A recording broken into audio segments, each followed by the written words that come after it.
G'day, mate. What's your name? My name's Jimeoin. And what do you do, Jimeoin? I'm a comedian.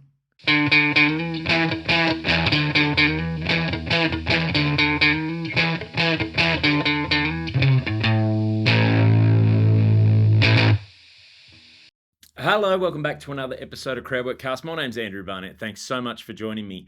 Now, very excited for today's episode because today's guest, Jimeoin, was when I sat down and I started this podcast and I wrote a list of guests I wanted to definitely have on. Jimeoin's name was right at the top.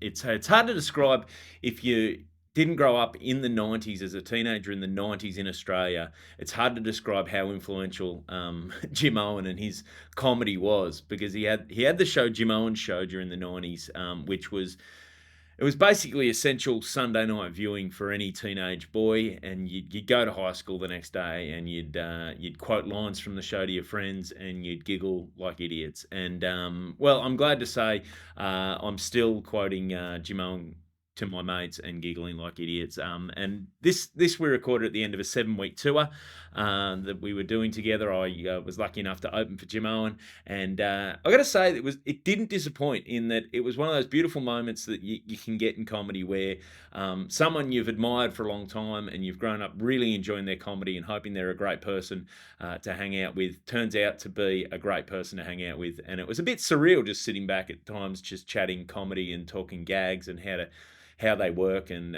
it was just a lot of fun. We had a good time hanging out together, playing the odd round of golf, which was lovely.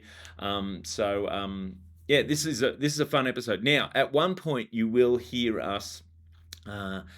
We're clutching for a name that of a US comedian who died of cancer.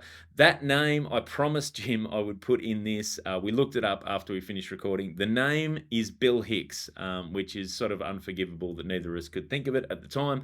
But, what are you going to do? We're getting old.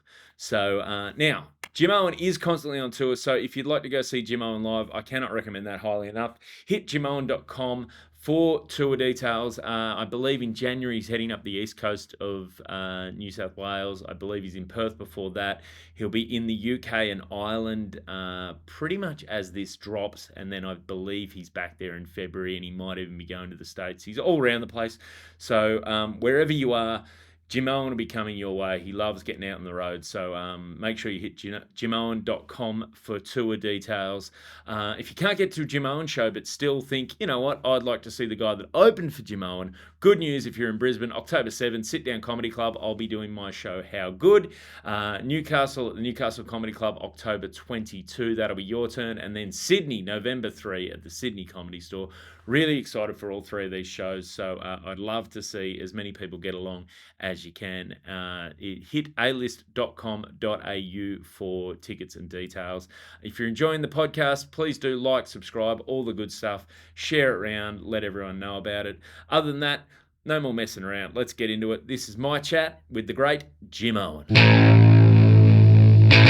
How long have you been like a full-time comedian now? Right. I'm first of all a human being. That's what the Dalai Lama says, doesn't he? He does. First of all, I'm a human being, and then I'm a male, and then I'm the Dalai Lama. But yeah, so I'm a comedian. When did I start calling myself a comedian? I don't know. I was a builder, but that's such a long time ago. I've been doing stand-up for 35 years now. So 35 years. Wow, that's incredible. And 1988 would have been the first year that I did it. Yeah. So were you in Australia when you started, or did you start in Ireland before you came out? In Australia. I come out as a backpacker, and but I always had kind of an interest in finding a job where I didn't have to work, or like something. If I'm honest, like I used to say I want to be in a band, but I didn't really want to be in a band. Thank God I didn't end up in a band. I used to answer ads, singer wanted. Really? Yeah. I couldn't play any instruments, but I thought, that really naive notion that you could get through life without really working. Yeah. And being in a band seemed like one of those things that... I could see you as a front man. Yeah, I've got some of those moves. Yeah. And I had hair back then. You need hair to be in a band, a lead singer anyway. It's like Phil Collins. He sung, but he sat at the back Yeah, well, he was a on drummer. the He drums. was on the drums. Yeah, see, that's Not a that's lot what of you need front to do if you're men. bald. Yeah, not a lot of front men that lost their hair. I'm just trying to think. Michael Stipe Who? from REM, was he bald? Yeah, And the only other one I can remember is he was weird looking Monday. Moby, who was weird looking. Moby, yeah. Yeah. But like you're and Peter Garth, freaking hell, of course. Peter Garrett. Yeah, well, Uh, but each of Garrett, them, yeah. each of them had weird dancing styles. Yes, that's very true. Like you couldn't go for the rock and roll Mick No. Jagger. But I suppose a lot of their moves actually were about having hair. It was all that throwing the head back and shaking, abandonment like a wild woman. But yeah, so that's what their moves were about their hair first and foremost. So but I just get on to this. I don't know. I like it though. Yeah. So so you came out in '88 as a backpacker. Yeah. Well, And- yeah, I had a year's visa, and but I wasn't doing a lot of backpacking because we had friends here. A couple of we had a family, the Lagans. They lived in the same street as us, and we'd known them pretty well. They were the first ones to come over the wire. So one of the eldest sisters, Rosemary, she might have lived down in this area actually. Now that I think about it. She came over, so then other siblings came over once they got the word, and then we were sent, come over. Like, so I surfed sofas for a while. That's the only surfing I ever did. Surfed sofas for a while and, stayed. And it wasn't until I started doing stand-up that I got to see Australia.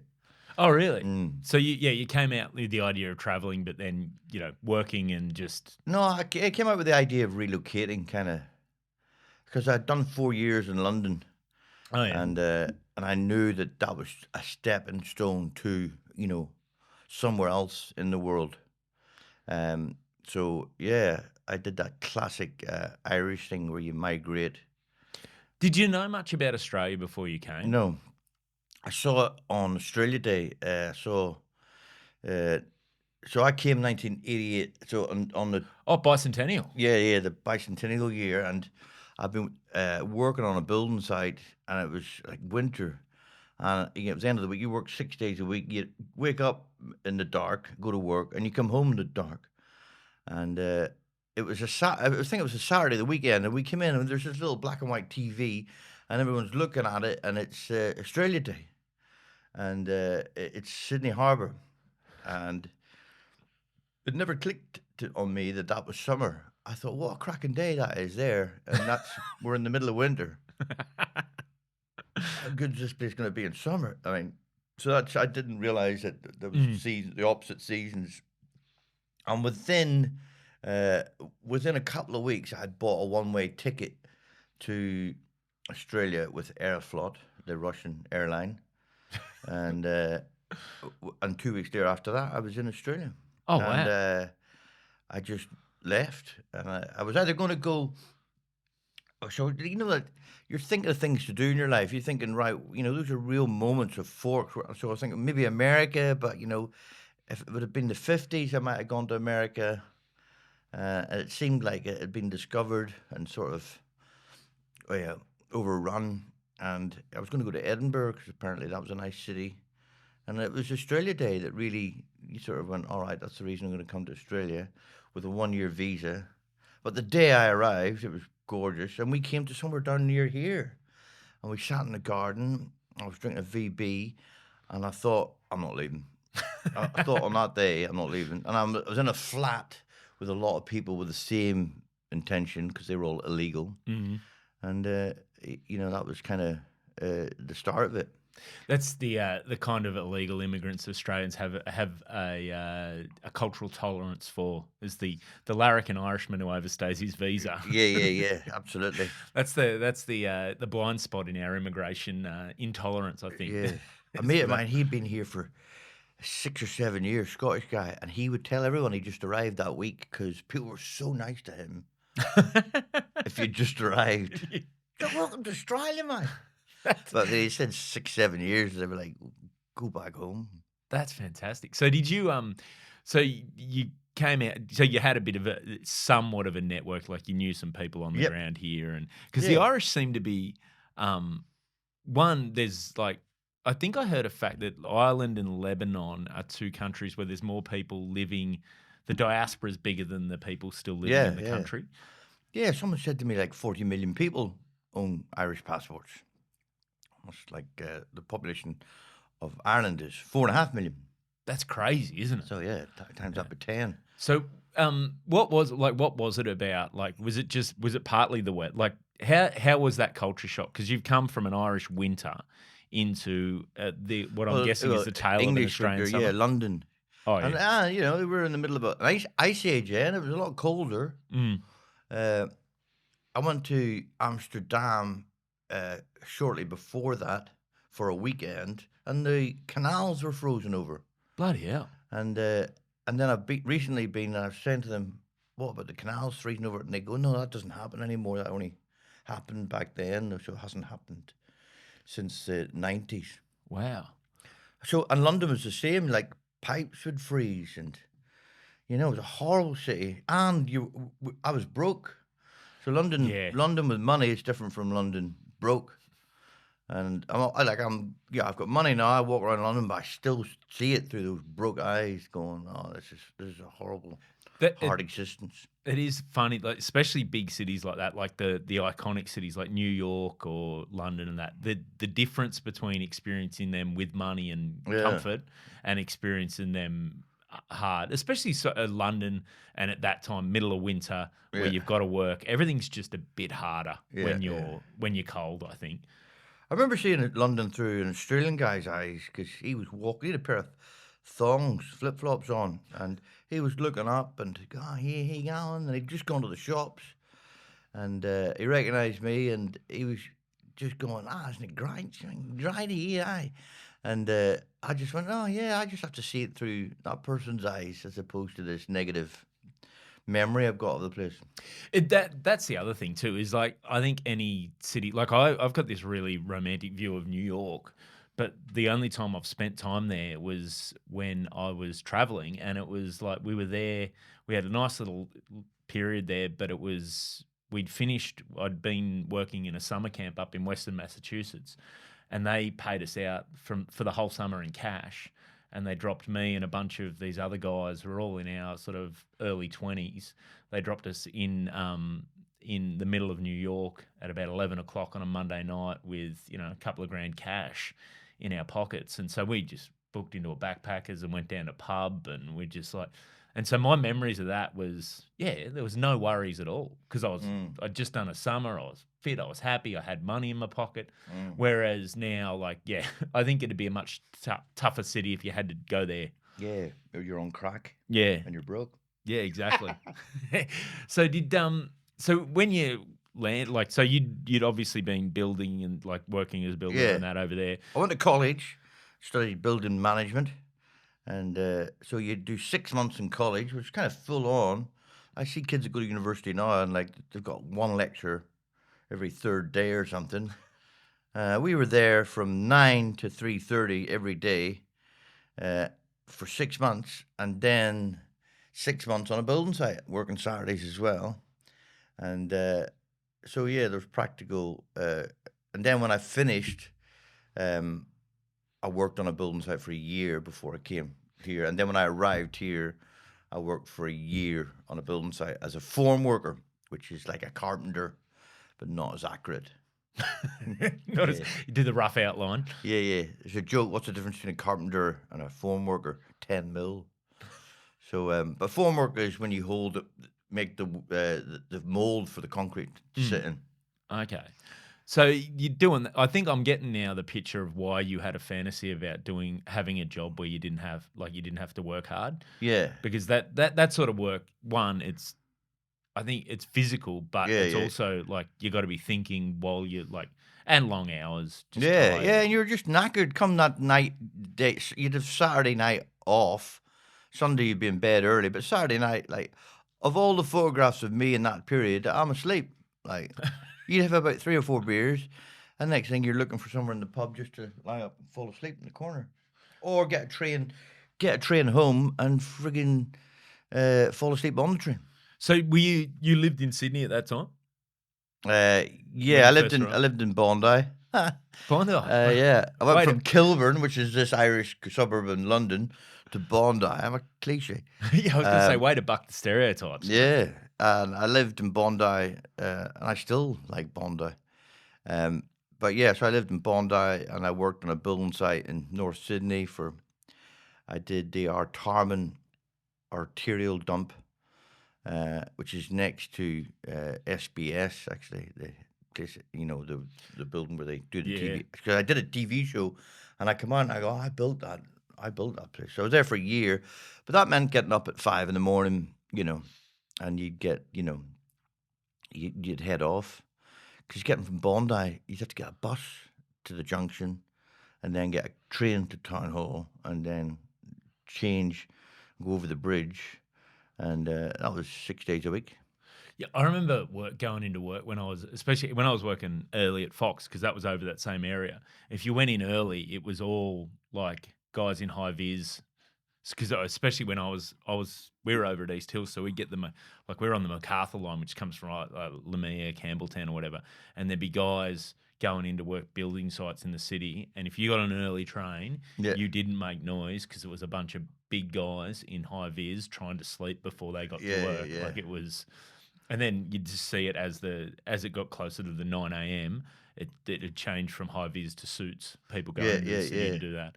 So when did that It's come an about? interesting time lapse to do on a train, just high vis up until 7. And yeah, you wouldn't wake. You would stay on the train, and you would kind of slowly wake up. Mm. You would slowly wake up, and then arrive. I remember I knew a guy who was in the army. He said that they were taught when they went into their initial training that the rule is sit when you don't have to stand, lie when you don't have to sit, and sleep when you don't have to be awake. Right. I was like, what a great way Yeah, to that's good philosophy, isn't it? to live life. But so they yeah, so that would be an interesting time lapse because you get to about business, then it'd be school kids Yes. come through, and then it'd just be Just slowly slack. peter out into the old people going into the Yeah. into the city for their morning tea. Yeah. I see a lot of the middle of the day now because doing stand up, Mm. and actually stand ups that have come from hard work to stand up is a different mindset from a stand up who's just done nothing but stand up. Yeah. That sort of a little bit of hard work reminds you, oh yeah, I don't want to. I'm trying to get out of that. I can't believe that I did get out of that. Like sometimes I'll stop and I'll walk along and go, wow, I've got this far and I really haven't had to work so far. And as far as doing something that, and God bless all those people that do all those jobs because we wouldn't be able to exist in this world without people frigging, Oh, no way. doing construction and doing all the stuff that we sort of benefit from. But I just feel if there's a way of hiding, getting away from it, and really that's what stand up is. Mate, that's it. And it's funny you say that the people that have come from hard work into stand up, the different attitudes. I find there's a few times I've had people like working like at the Comedy Store on a Friday night, and it's a real like work crowd they're in, and like there's some comedians who are like a bit like a bit want to do more edgy stuff or talk about trauma or whatever. And they're like, they're not buying, they're not sitting and listening. It's like, mate, they've had a hard week, they're tired, they're a bit pissed. They Yeah. just want to have a laugh. Like I've got a bit of sympathy for them. Like sometimes, like and I'm like, they're not buying into the the Yeah. whimsical or the edgy. I'm like, yeah, sometimes they just want a simple set up punchline because they've had a hard week. Yeah. But that you can still. I do whatever. I try and just find the things I find funny and do them, and that can be a wide spectrum. But some of it can be kind of out there, odd, Mm. and other parts of it are hopefully everyone can relate to. But yeah, if you try and do stuff that's all edgy, or trying to be surreal continually. Or I often see shows at Edinburgh and they get awards, and you're thinking, good luck traveling that around Yeah. the country. Yeah, exactly. People just don't give a fuck about any of that sort of stuff. Which because it's different because at a certain level, Edinburgh or Melbourne, that they're arts festivals. Yeah. And the audience that comes to an arts festival is slightly different to the audience that just go to see comedy on a Friday or Yeah. a Saturday night. They're not always necessarily. Yeah, like in America, you don't get your own show. Like Edinburgh and those sort of places, or even Melbourne and anywhere in Sydney, like in Perth, and different festivals. They give you the opportunity to do a whole hour of material. Where if you go to like New York, Mm. you get up and watch people, and they kill doing 10 minutes, 15 minutes, bang, one after the other. But the people doing it, because I've been there and sort of talked to them, and they go, "That's the only vignette they get. It's 15 minutes max, And to try and sort of expand that and explore different things, for them, it isn't as easy. I think maybe it's changing now a bit, but I remember, uh, I forgot his name. I'll come to it later. American, really edgy, died from cancer. Come on. Not Norm Macdonald. No. Died from cancer. Yeah, like you could do a whole podcast Yeah, I know. with two guys just going, what was his name? That's Well, a great name for a podcast. Yeah, What was his name? Yeah. Because you just know people are sitting in their cars shouting the name. He had the as show they was listen. I know. He had the show No Cure for Cancer. It begins D. Anyway, it'll come back to me. Hmm. Or maybe it won't. It'll probably come back to me in the middle of the night. Anyway, him, as you all know, who I'm talking about. Yeah, except you've for- Googled it. Yeah. He was having he went to the UK to find an audience because he couldn't get to do his own show in America. No Cure for Cancer wasn't his. That was another guy. Stop this, Jimeoin. I'm just forgetting where I'm No. talking about. Oh, man, this is D. Yeah, I don't. You know what? What's your tweet at Jimeoin? Yeah. No Cure for Cancer was another guy who became a big Hollywood actor. No. Anyway, the point of this whole thing was that you do create a different thing if you get to do an hour show than you do, and like the whole thing of a fringe festival where anyone can go, as opposed to being invited and that sort of being a curator creating sort of an environment where only these types of comics Yeah. sort of and they dictate the pace, and which is what they've got in America. Like if you go to those clubs, the owner of the club is really ominous and really present, and they decide what goes on, whereas that's not the case in the fringe, for example, in Edinburgh. So it has its positives, its negatives. So what was the model like when you started? So you started in Sydney. Yeah. And there was there was one club, right, which was the Harold Park, and that was like your Edinburgh. That was your forgiving, lovely group of people on a Monday, and then there was the Comedy Store, which was Friday and Saturday, and they were just a horrific group of people. They were horrible, and unless Is you this were the doing- audience or the? the audience, yeah. Oh, really? Yeah. So, and the culture sort of dictated the material that you did. So everyone was talking about football and rooting chicks and the lowest of common denominators. Whereas I don't think I would have done it. In fact, I don't think I would have done stand up in London or in the UK because I have a strong Northern Ireland accent, and as soon as I opened my mouth, that was like you were. It wasn't a very fashionable accent because there was a war going on. So anytime you heard my accent, it was someone from the IRA talking about a bomb they'd planted. So it wasn't a very fashionable. But when I came here, people, you can't tell the difference No. between yeah. Like as far as you're concerned, I could be how's it going, top of the morning, Yeah. which is lovely, very sweet. But in Ireland, it was in London, and it was very sinister. If you opened your mouth, people just shut down. Yeah, that's because I think that one of the, especially in that time before really the internet was a thing or anything, the the geographical isolation here was like even more magnified in terms of, there was other stuff going on in the Mm. world. We were vaguely aware of it, but it didn't really. Yeah, Yeah, no, you're here yeah, now, mate. yeah. Totally, Relax. totally. And that's the thing with everybody. Really, no one really cares that much. Even the people in England didn't care about what was going on in Northern Ireland, but they didn't like the accent because there was bombs going off in England, so it was kind of one of Mm. those things where they just didn't like your accent. So, and as well as that, if you weren't talking about making fun of the politics of that situation, then you weren't really relevant. So it Which was just by default I started doing stand up here, and I started talking about really childish thoughts that were kind of universal, but certainly not linked to sport or certainly not linked to politics or anything topical. And so it was just very lucky that I came here and started doing it. So how old were you when you started? 22. 22. Yeah. How old were you when you? So obviously, especially for people my age, your Jimeoin show was like that was compulsory watching. Yeah. When I was in high school, that was the come in quote. Oh, yeah. Offered, can't do any more than that. that was The Martyr Brothers.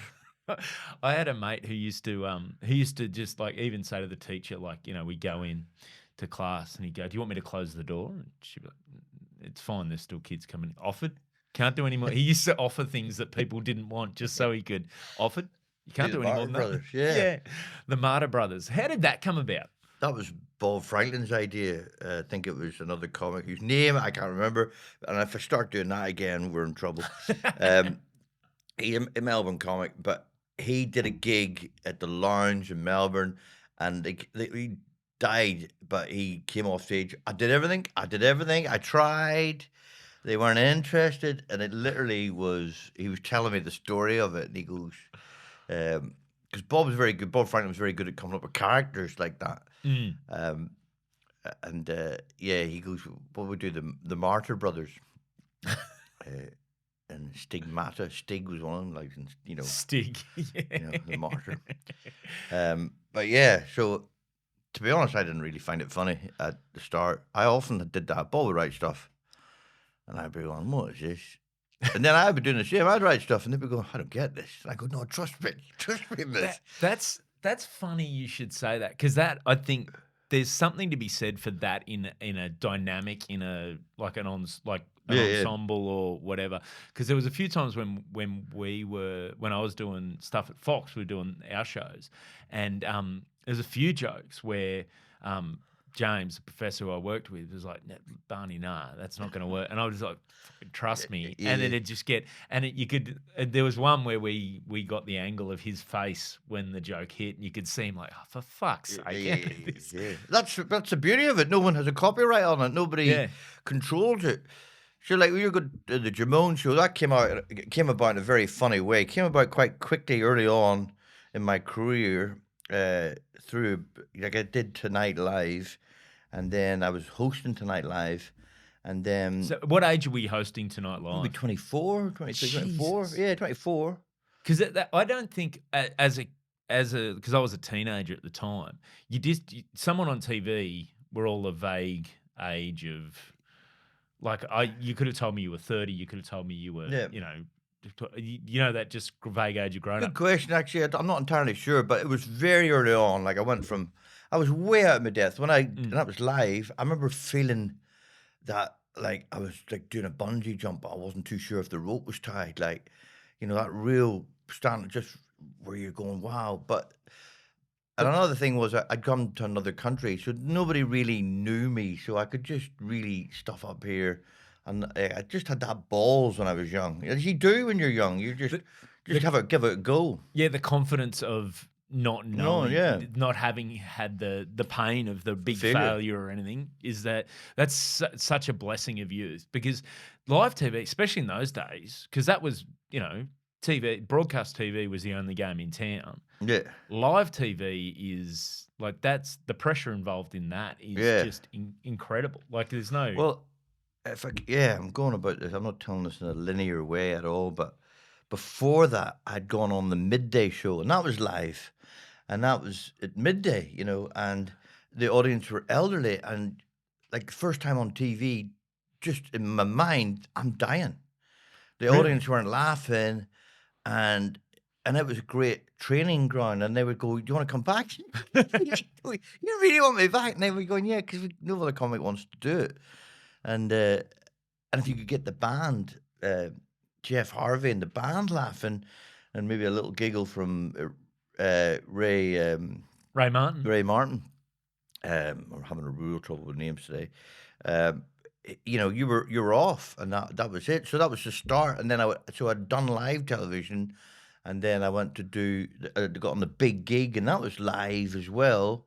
And then Bloody from the hell. big gig to uh, Hey Hey, I was on Hey Hey. They're all live. They're all That live spots.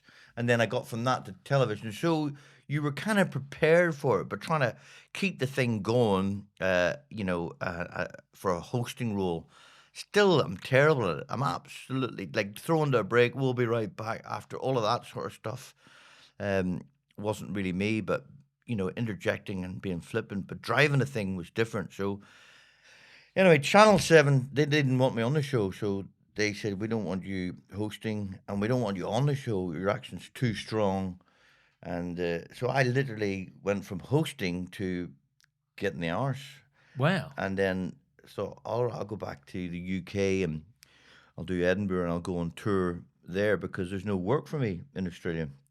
So I was there, Edinburgh, and I got a show in the West End. I got one night in the West End. And in the meantime, Channel 7 had this comedy show, which was the Comedy Supermarket or something, that involved every comedian, and it died in its ass. And it's apparently the screen, the screen on SBS, which was no program, rated higher than it. And one of the executives was in London, and you could see that I was on the West End, and said, "Well, why don't we get him?" And I got a phone call. Like, that was the biggest 180 I've ever had in my life. They went from, "Come back, all is forgiven. Could you do a pilot?" And then we did the pilot. And on the night of the pilot, they go, "We're going to do a series of this, and you go into production right away." And I was like, "Oh wow, this is bizarre."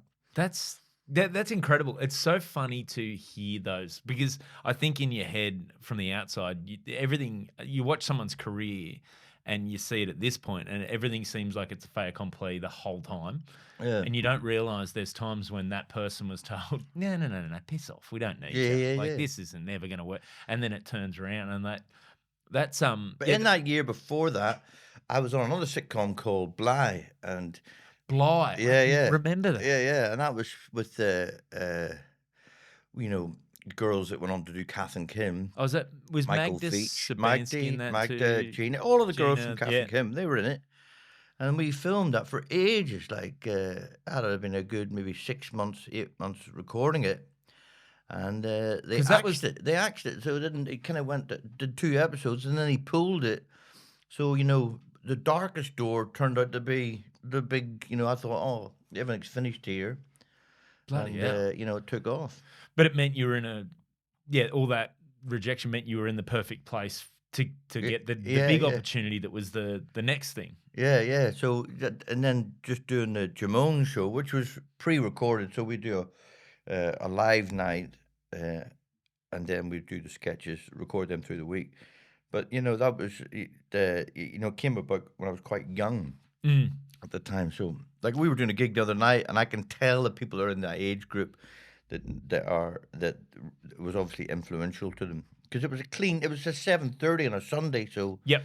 people would be watching it, and kids would be watching. It was kid friendly. It It was was just daft, really. but it hit you can also see in your audience there was a guy last night who's the exact same age as me, but it hits I'm a big believer that there's an age in comedy between sort of for boys at least between 12 and about 16 Yeah, when something hits you in that zone and yeah, tickles your sense of humor that can be influential and it's just with you for life. yeah, yeah, yeah, Like it becomes so that for me that's like your show, The Late Show, that was all in yeah, that. yeah. And it's just that You go back and watch it now, and you're like, you're still The comedy company, did you? Comedy Company, Fast Forward, Full Yeah, yeah, Frontal, yeah. all that sort of stuff. Yeah, Uncle Arthur. Yeah, yeah, yeah. It's and it's Well, Glenn Robbins was really influential in me getting the show because he was on the show, writing on the show because we did stand up together mm, and we had done the cooking show together, and which became a part of the show. But we did we did the pilot and then the first episode, and we had people from Fast Forward that were editing our sketches, and it wasn't then what was making it to air wasn't what we wanted. And then I remember in a meeting, Glenn, like, because Glenn had such authority because he had years of doing these characters and people trusted him. mm. He was fully aware of that. No one's got the copyright on what's funny because they'd be coming up with stuff and Bob, he'd be coming up with stuff and Bob, and I wouldn't find it funny, but I knew to trust them. And he said, this is Jimeoin's show. You've got to follow what he finds funny. This is his. Like if I'd have said that, that'd have been just you're an egotistical wanker. But But he said it, and from that moment, we got the go ahead to let's just let them do. And I remember just next week we did whatever we wanted to do, and that was what it was like. Really daft, really sideways. No political, no topical stuff. Just a lot of nonsense. it was just Leaf fun. insect man. That was fucking, that was Glenn's idea, and I looked at that paper and went, "What the hell? All right, go do it," because I knew that it probably would be funny. Yeah. Right, that's so who was writing on that? So it was you, Glenn, Bob. Was that the core, or did you have a bigger team? Or Yeah, Sean McAuliffe. oh wow, He came out. He was a lawyer in Adelaide, and Pete McCaffrey, Peter Paul McCaffrey. I haven't seen him for years. He had a friend in Adelaide who turned out to be Sean McAuliffe, and so he started performing on the show as well. But he was writing on the show, wow. and he had that different dynamic too because he's quite educated, Mm. quite just a different sort of input. Uh, so yeah, he was a writer on it, and Paul McCaffrey? He was also like a writer on Fast Forward that we kind of liked what he'd written. So they would write great sketches, and I would just read them and go, oh yeah, not really get it, but But like then they did. Sean wrote Incredulous Cops, which is a sketch of someone broke into the house and they're like, what? No. No, really? And it was just such a simple idea, but I never got it at the time. I was so, flat out frazzled by the fact I was doing the show. But there is something to, I think sometimes when you see something on paper, reading it, but then when you see it put up, you're like, okay, now like Yeah. there's like it's like some people's stand up. If you read it Yeah. and you'd be just like, oh, there's not heaps here. But then when you watch them perform it, you're like, okay, I Yeah. get this now. This But is Bob also did that with the cooking show. I thought we were ad-libbing, and then I realized, like, he had a script he had written down. And then I was going, oh, geez, that's word for word, but you said, oh, ooh. I got to ask, whose idea was the escalator? That was my idea, but I stole that from a guy who, names again. Is it Jeffrey Dahmer? Like the serial killer name, very similar to that, but he was in a band called Shalimar, and the lead singer was pregnant, so they were on Top of the Pops, but she couldn't go on, so he came on and did breakdancing for the first time. Like, I remember seeing it, wow, and he did the moon dance, and he, did this routine of just breakdancing, great dancer, and then like that was Top of the Pops is the countdown Yeah. equivalent. Thursday night, I think it was 7 o'clock. No one was on the street at that time of night. Everyone was at home watching that. And then the following week, he did it again, which wasn't as good as the first time, but he did do the escalator. And I remember, well, wow, I could. And I had it in my mind from then. I always used to do it at parties sometime, come in and just do an escalator. And then when we had a bench in the cooking show, that became It became the thing that really everyone, like, to this day probably goes, "Yo, yeah, you're that guy that can do the escalator." That's yeah, because it's all these little those little it's funny the stuff that sticks with people too. Yeah. Like probably at the time you didn't think that was going to be the one that, No. you But know. what I could say about that show, the cooking show and the show, it was very visual Mm. humor. It wasn't wordy, you know? You look at people like, uh, Bob Franklin and Sean McKeel, if you're on the show, they brought words to it, right? Whereas I was doing visual, you know, childish, slapstick, kinda clowny stuff that was, That's funny you mentioned. Have you ever done any no, clowning or that no. sort of stuff? Because you are a very like we've been gigging together a lot, and the one thing if I get there earlier and they're talking to the lighting and the the audio people, the one thing I always say they're like, okay, stage lighting.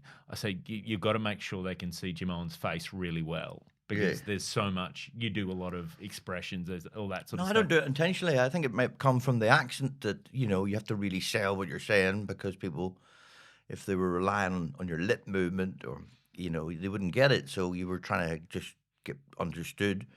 Um, yeah, this guy came up to me once. He goes, "Oh, I did clowning. I went to college, did clowning. And there's a bit you do about the funniest part of the stage. And they used to play that as a video of this is what clowning is." Where you know you're walking and you're being visual Mm.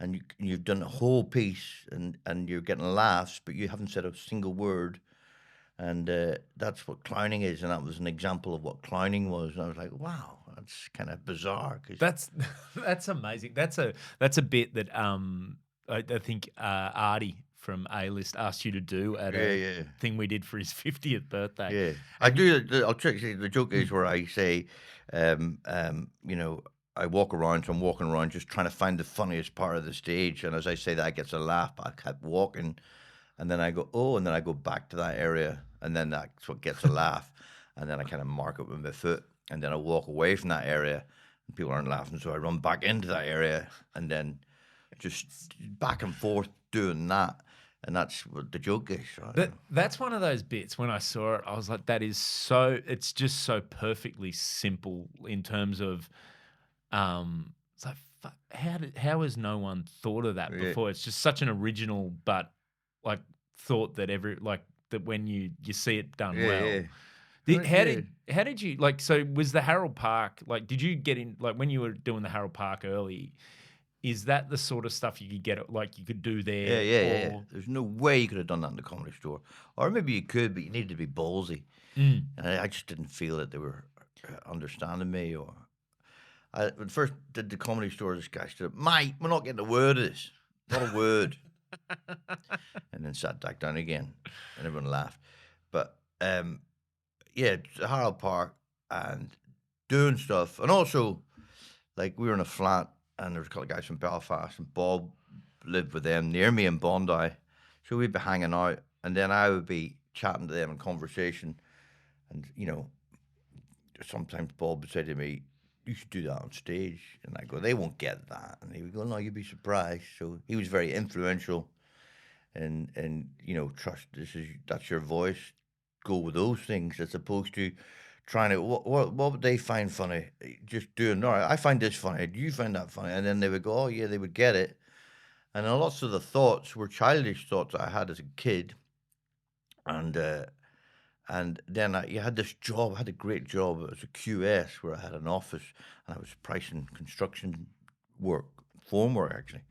And so I'd do that and then just think of a routine, like write a routine really and have it word perfect and know where all right, that's a joke there, and try go through it and remember it, and then go to the Harold Park, phone them up, you know, go to a phone box, phone them up, and go, Phone box. yeah, Wow.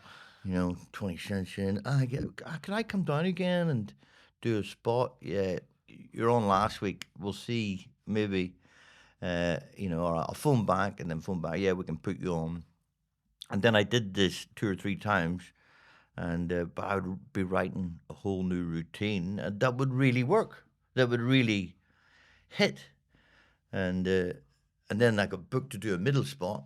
So you got to do 10 or 12 minutes, and a girl was there, Nanette Fox, and she said, "Oh, I booked the Melbourne Comedy Club. Uh, how long?"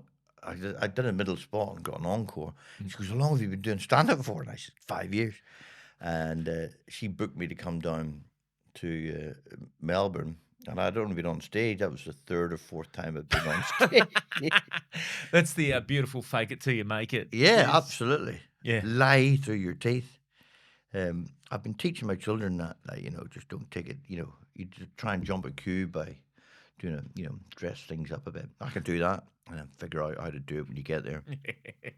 But yeah, Bob had been doing stand up for 5 years, and he had all these little clips and from the newspaper and I photocopied them and then got Tipex to his name. And typed my name. And I always, thank Bob for that. Let me do that. He had no problem. Because I was going down to Melbourne to do this because I had 3 weeks holiday owed to me. And we got the car, the two of us drove down and started, doing stand-up in Melbourne, which is a great scene. Like in Sydney, it was shit. They had the Harold Park and that was it. And the Comedy Store, I wouldn't even talk about it. But in Melbourne, they had these, people had pub gigs. There was the joke above the last laugh. And there was a whole circuit of stuff you could do. So it was great. That was so. Who were the people like then you met in Melbourne? Who do you remember from those early days that were kicking around? Yeah, Tim, and the Empty Pockets. So Matt, the two Matt Quarterman, and Matt. Sorry, Matt. Who else? There was Mark Little. Oh yeah, He was a really good stand-up and. Yeah, good actor too. Yeah, but stand-up, wow, that's really different. And Anthony, Anthony, he was amazing. But yeah, so there was your introduction to stand-up that you thought was really, there's a scene going on here, and we can hang. Oh yeah, of course, Russell Gilbert. Russell Gilbert was just, there was lots of wordy people, and then there was Russell, and then you're going, that's it. That's really what makes me laugh. He was my favorite comic by a long way. Like I was just thinking, wow. And Peter Rosethorn was equally as physical and as daft. Coming on, both of them came on stage with a sense of joy that was really... Which is, it's funny you say that they were the sort of influential on you because you've got that similar thing where you come on, it's the whole vibe with your audience is this is going to be fun. Yeah. Which is where I've been opening for you for this last little bit, and that's what it's such a nice audience to go on because they know they're coming because they've known your comedy for a period of time now. That they come with that expectation. This is just going to be fun. It's going to be, and so they're just up for it. They're there. They're in a good mood. Which is the reason I did it in the first place. Let's just do this for a laugh, right? Yeah. And I sometimes try and get back to that. I go, freaking, I'm taking this too serious. Whereas just if you come at it from the sense of just let's have a laugh, there's a bit of joy to it. Yeah. And what I like about your stand up in particular, and you've got a few bits like you've got the that I won't give away, but there's a bit that go ahead, give it away. That we talked about the shirt, about how it's good to have morals, but they shouldn't cost you money. Yeah. That whole bit is it's a very silly sort of comes from an innocent perspective, but it's actually for anyone who really wants to think about ethics and how they sit in the world ethically. Yeah, there's a nice little undertone of you can think about that if you want, or you can just come. Well, that's really a stab at a lot of comedy that I see where people have got an opinion or stuff that I don't even know what they're talking about, but they've really got a defined attitude to the wrongs of that way in the world where I go, I really don't care about that. I'm just here for a laugh, and I really want to have a good laugh, and that's the basis of it. Because I tried, when you watch other stand-up and it's being political or they're talking about something, I go, you've lost me now. That's it.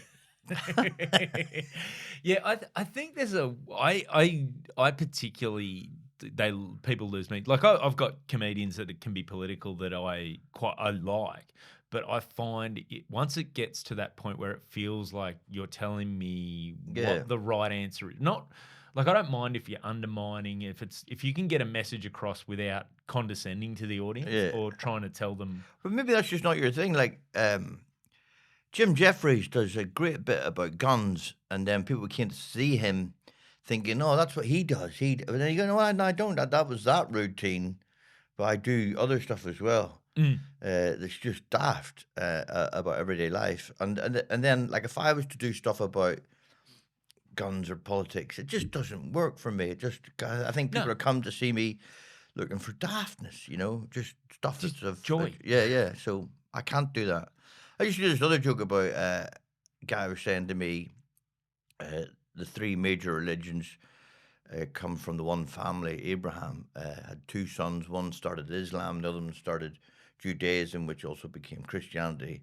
And I was thinking, whose round is it? I'm not interested in those things. No. Who's round to get the next round of drinks in? Yeah, but there's something too though that's I think especially now. Like I remember chatting to a guy after a guy I know who's like a manager guy, coming out of the pandemic. He goes, I think audiences are going to be in the mood for light and silly. There's so much heavy in the news at the moment that people want that escape, or they want that just one part of their life where they can go along, laugh, not worry about it, not have to go home and think, oh, did I laugh for the right reason? Or But at the same time, nothing's off bounds. If there was a good political joke that was good, I'd be doing it. Right, so just because but it'd have to be a good joke though. But I think that's the other thing is and this is where I think sometimes audiences, I don't know about you, but I find it really weird when people say to me, oh, stand up, you got to be really smart to be a stand-up comedian. And I'm like, no, you spend some time with these people. Like, you don't. You just need to be funny. Yeah. So, and that's where I think as long as the some people have no confidence in being funny. Like, I've met quite intellectual people that have this fear of being, well, how do I become funnier? I always just don't try, really. If you're funny amongst your friends, real tight friends, that's what it is. It's probably a sense of friendship, really, isn't it? I was just thinking of another joke I used to do. I go, every time before I do a gig, I'd always make a point of sitting down and going through the paper and just colouring people's teeth in.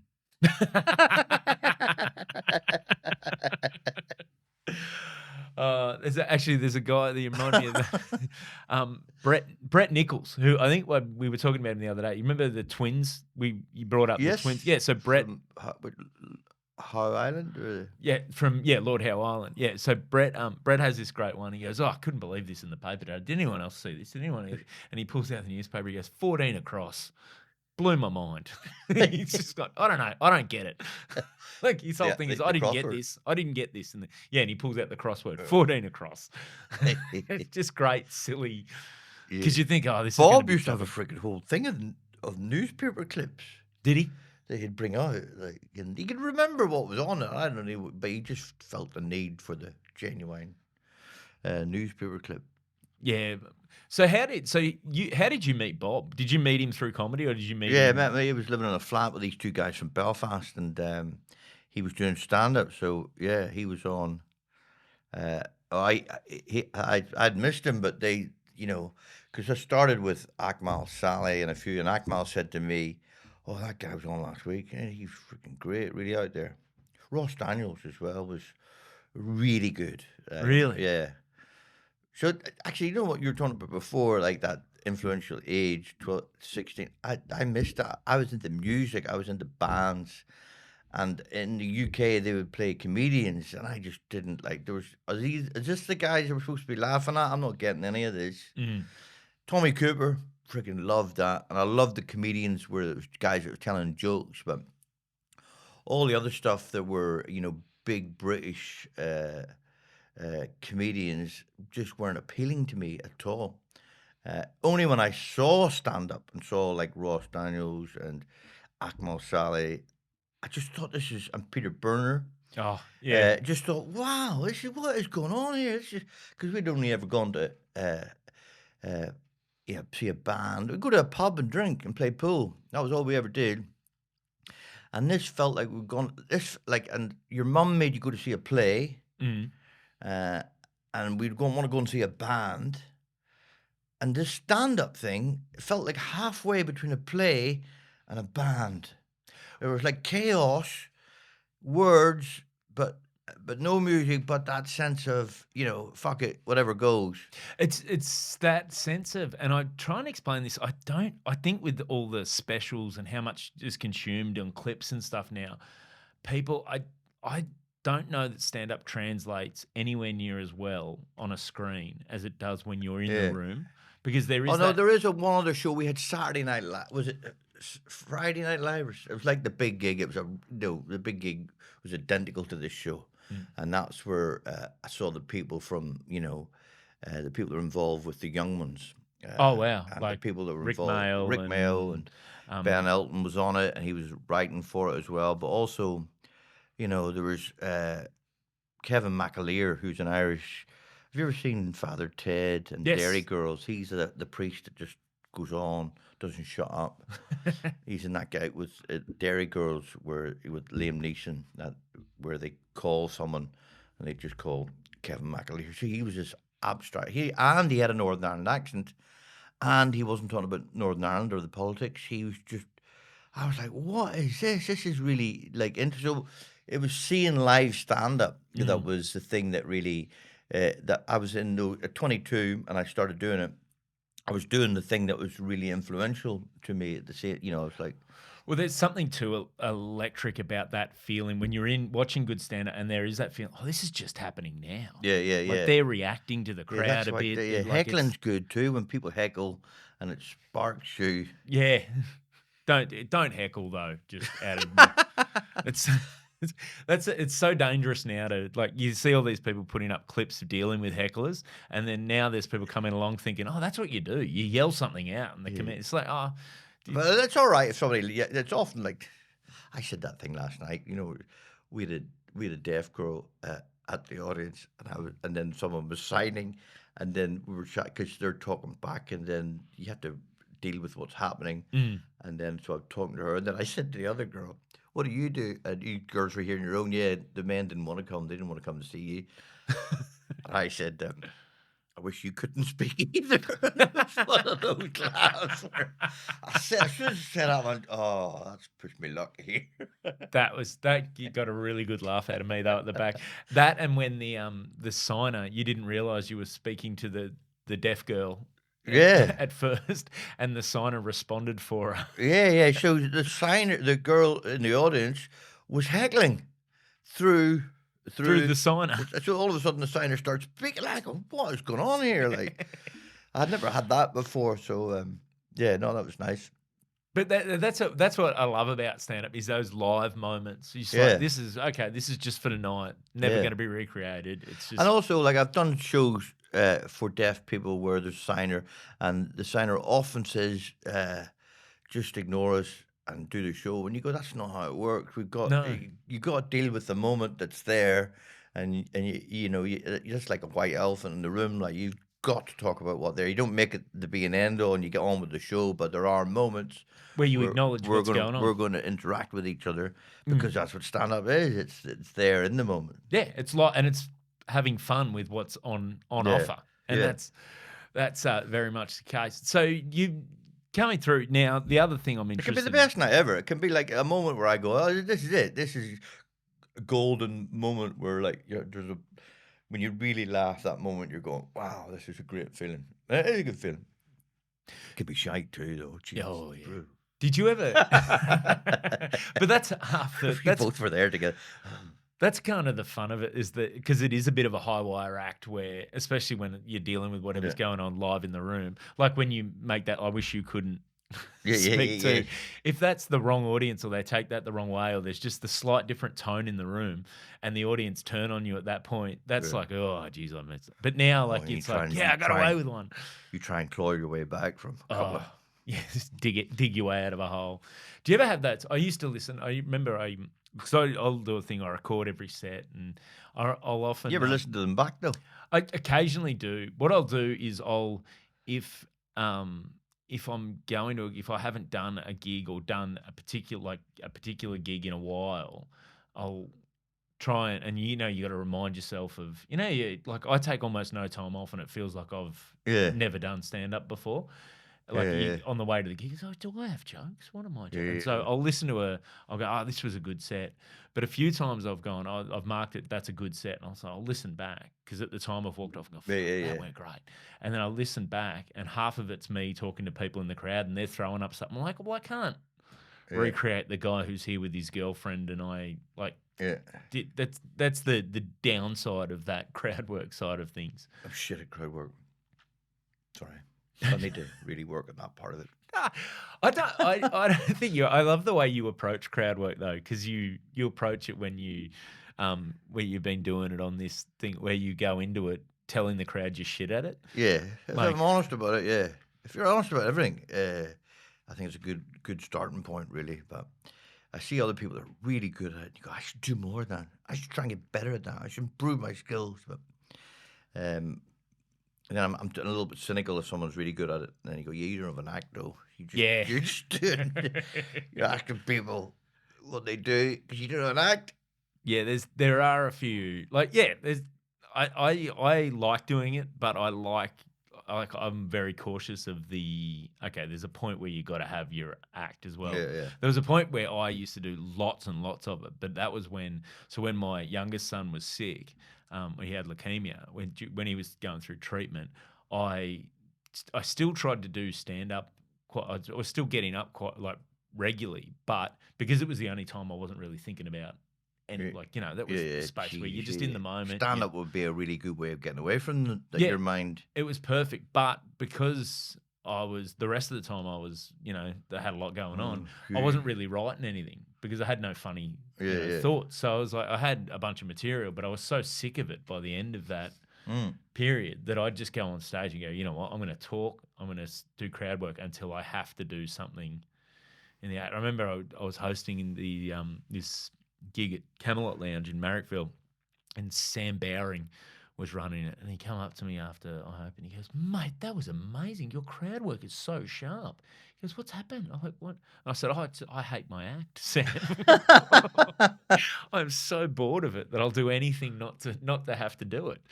He's like, wow. Coming on stage with a bit of attitude is great sometimes. Just a bit of anger can be a good thing.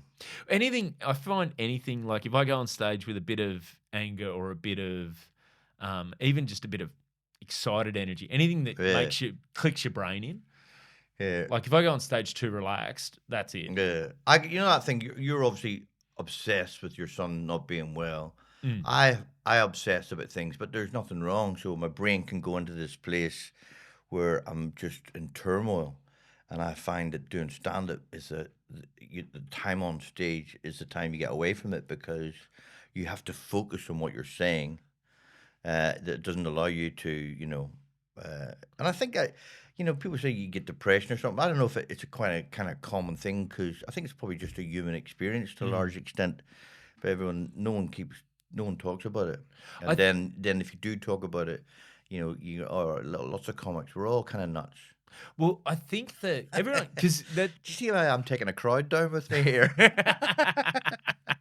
But I think the thing that most comedians have, because everyone says, people say to you got to be smart, or some people have the theory that comedians are all damaged inside or something. I think the big commonality, aside from everything else, is that comics are people with what I'd call noisy brains. It's that brain that just keeps ticking over. That's not a bad description. It's always talking. Your internal monologue's always going. And like you said, when you're on stage, that's the one time you're just like, we're in the moment. We have to. Yeah, you gotta file it and say it, and you got to concentrate and focus. So you really, but the rest of the time, right now when I'm going to the UK, is that funny? Is this funny? Like, it can be annoying, and and then you end up with this sort of brain that kind of, I've seen psychologists about it, and they can never really get to the heart of it. And you're going, well, I'll describe the feeling I've got. Do other people go through that? And then you find out, yeah, they do. They do go through that same sense of, anxiety or feeling that's kind of just, kind of common. Yeah, I think, and that's where the How do we get into that? Still thinking about what that guy's name is. you know what? When we think of it, I'll add it as a little addendum at the end of the podcast when we Yeah. when we get it. But yeah, I think that there's so much of that stuff that's more common than we think, and I don't think it's even there's this real sense in some sections now that all this psychology stuff is brand new, and these people are more anxious than they ever used to be. I think that's been humans for years, Yeah. but now there's language around it where Yeah, people yeah. can actually, and there's Well, I've had it for a long time, but I've always been kind of embarrassed about it. So that's really, and it's it's not a great conversation. But if you're having a conversation like this, and people want to hear stuff that's kind of like they can relate to, then it is good to talk about those things because you go, oh yeah, they can, oh yeah, that is something I feel. But yeah, it is kind of embarrassing to go. Sometimes I'm a wee bit nuts. oh yeah. And I find it hard to not get my brain to think about like really catastrophic things. Oh, mate, I get that. I get that with the like I just wake up. Do you ever get the like 3 a.m. just wide awake? I was like, oh, fuck, I don't have a real job. Yeah. I got a mortgage to pay. What am I doing? And then just, oh yeah, you fucked that up. Remember, or just replaying conversations from 5 years ago with someone, and you're like, why did I say that? Yeah. I upset him, like just saying the wrong Yeah, thing. then and two or three of those thoughts back to back when you're tired. Oh yeah. Oh, so I'll tell you what I've noticed. My mum used to say that, that thing, that deserato, which is that thing about fear, is often born of fatigue. That's often when you're tired. That's if I got jet lag. I remember experiencing this real. What is wrong with me? I'm going. I'm not handling this. Just talking to people would be shying away, and it would be fatigue, and that would be enough to. And then something would happen, like two or three of those thoughts. Or I'm a twat, whatever. It'd be like a bell being hit where you're reverberating, no one can see, but all it takes is another little tap, and you're off again. Like so, fear would be fear would be born of just being tired sometimes, and Yeah. and doing stand up, you'd have to be in a ballsy frame of mind. Man, and it's funny you say that. You get those moments where, because I still get, I'll just wake up and I'll be partway through a day and something totally insignificant will happen, Yeah. and it'll just trigger something, and I'm just in a bad, like I'm like real down. So that's why I start to really think that it's a kind of human experience more than people that have got something wrong with them. It's just a human experience of the modern world that we live in. That you just sometimes the what if. Yeah, I'm big. I try to be a big believer in, okay, let's just cross the bridges when we come to them. But it still gets you. That's where for me, I like, apart from that, that's why I run every day. Yeah. Not for, well, partly for health, not for the health of my knees. They're not happy about it, but it just keeps me. I find if I wake up and I'm in that mood where everything feels a bit much, go for a run, and then I'm just a bit more, okay, no, I can handle it. So I can do, like, it just, I don't know what it is. It just helps my brain more than it helps anything I had a else. real bad experience in Edinburgh, not this Edinburgh, the one before, where I try and run, I try to go climb up Arthur's Seat. Going on stage was great, but the rest of the time, my brain had done a number on me. It got real bad, and then when I was going to cancel a tour on the back of it, blame long COVID or something. But the reality was I'd lost it. I'd just gone a wee bit nuts in my head over it. Nothing, just having catastrophic thoughts. And then I had to go on tour, so I went on tour, had to hire a car, go to the hotel, and I didn't have time in my head. And that's the other thing as a stand-up. You have too much time in your own head. Exactly. Like you're deep freaking trying to, you're open, like in a room, opening doors. It's just funny. It's just funny. Is there funny? And then you open this door and it's dark shit. Oh my God. And then, then another door. Oh my God. And then you just start having catastrophic thoughts. I can laugh about it now, but at the time, it's not funny. It's the worst feeling ever. And, and if you try and tell people, then you're like, But it's that thing. It's the weird sort of the other edge of the sword of the idea of part of the fantasy when you first start stand up is, oh, you know that, and you got all this free time, and you'll be so happy. It turns out, like, I don't know about you, but structure for me is Oh yeah, so much. that's probably a very good thing. But someone said to me once, "Don't ever go inside your head on your own. It's a scary neighborhood." That's great advice. You know, so just spending too much time on your own, just going back and forth over thoughts, you can open a door that you shouldn't have opened, and you try and shut it again, and you can't, and you're catastrophizing. Mate, well, I think that's the thing. Like now, like this year's for me, especially, has been a lot just of just pretty much stand up has been the predominant thing, which is great. I love the stand up, but one thing I realised I missed during the week is when I used to go into an office to work, like when I was at Fox or even before that, working other jobs, is there's just a forced social aspect Mm. where you're interacting with people and there is a sense of camaraderie, you know, to a degree. Yeah. And but whereas when you spend most of your day on your own, Yeah. sort of in your own head, Day's too long. yeah, it can be. Walking down streets and then thinking, why am I walking down the street? I'll head back again.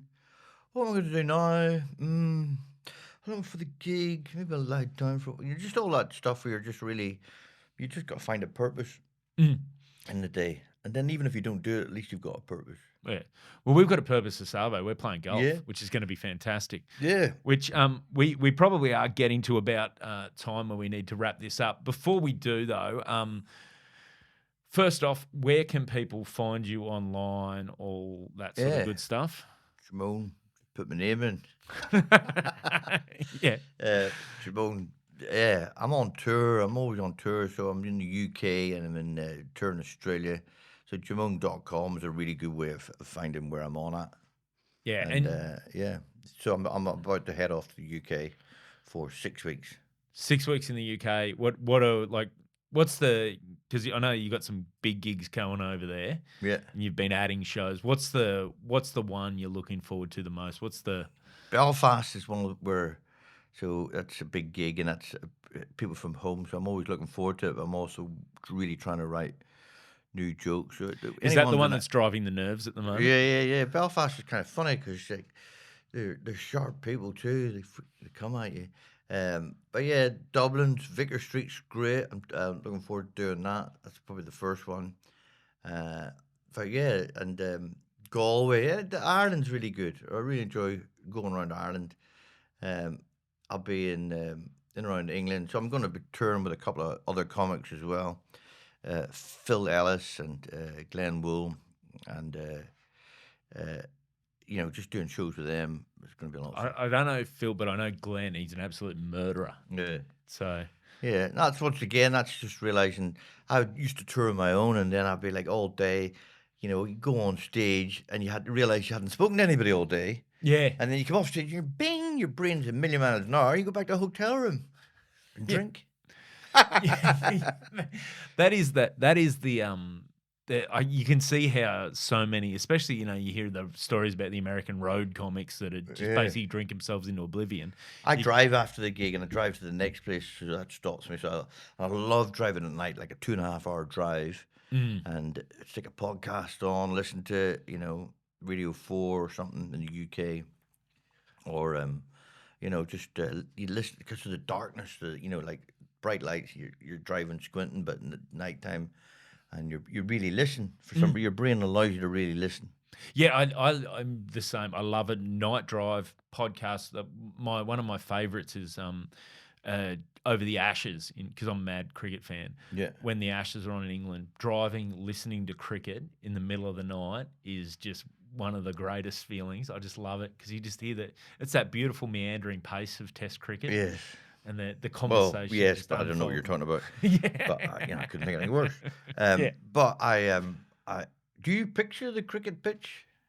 Yeah. Can you picture the players? You can see them. You know who they are. Yeah. I remember we had a I remember trying to commit it to memory as a kid. We had a tea towel. Dad had this tea towel that someone had given him with all the fielding positions marked on it. Right. So I remember sitting as a kid because I'd listen to at night whenever it was in England. I'd love going to sleep, tucked up in the middle of winter in Corowa, which was proper cold. And Dad was a tight ass, so the air conditioner would go off about 8 o'clock, so the heater would go off. So he'd just be tucked up under the doona listening. And I remember trying not being able to picture. So I remember just sitting, studying this tea towel. Right, that's I think that's how your memory works, because I've been trying to improve my memory and trying to remember people's names, and that part of my brain is such a weak, sort of empty. Well, the trouble with that part of your brain too is as soon as the more attention you give that name, the further away it gets. Yeah, Yeah, it just runs away from you, and then it comes to you later at night. it's the same part of your brain that's in charge of making you pee when you're standing next to someone at the urinal. It occurs to you, geez, this is taking a while. Yeah, that's probably very true. But I've been trying to remember, Liverpool. I support Liverpool, so I think if I learn their positions, and I watch AFL, and I enjoy watching it a lot. But when you sit next to someone and they know, I go, "Who's that player? What's his name again?" They tell you the name, where the clip we played at before, everything about it, and I go, "Why am I not remembering this? Why?" I think people that enjoy cricket have that ability to visualize picture positions. I think that's what you need to do. Yeah, there's people in the future. That's what I'm going to work at.